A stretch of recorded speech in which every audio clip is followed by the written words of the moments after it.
तो दोस्तों, पिछले एपिसोड में हमने देखा था कि बबलू साधना भाभी के करीब आ जाता है। तभी ब्रिजेश भी नहाकर बाहर आ जाता है और बबलू को वहां से भागना पड़ता है। बबलू भैया को आकर एक न्यूज़ सुनाता है। वो बोलता है, देखना भैया, इस देश में क्या क्या हो रहा है, रिश्ते रिश्ते नहीं रहे हैं। एक औरत अपने पति को धोखा देकर पड़ोसी के साथ भाग गई है। ब्रिजेश बोलता है, घोर कलयुग है कलयुग, लेकिन तुमने हमारी मदद करके हम पे बहुत बड़ा एहसान किया है। अगर उस दिन तुम हमारी मदद नहीं करते ना तो हम कहीं के भी न रहते।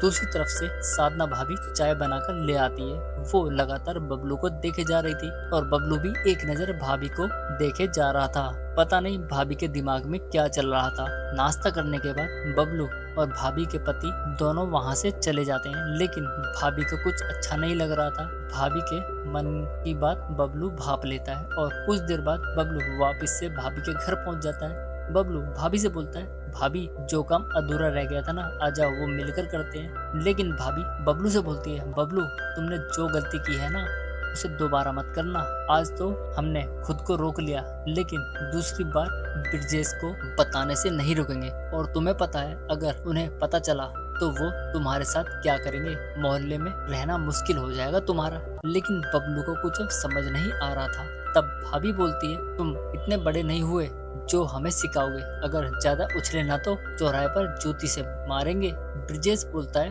भाभी अभी आपने तो इशारा किया था ना। भाभी बोलती है, वो क्या है कि हमें अपने घर में शांति चाहिए और उससे भी ज्यादा जरूरी हमें हमारी इज्जत प्यारी है, इसलिए हम चुप थे।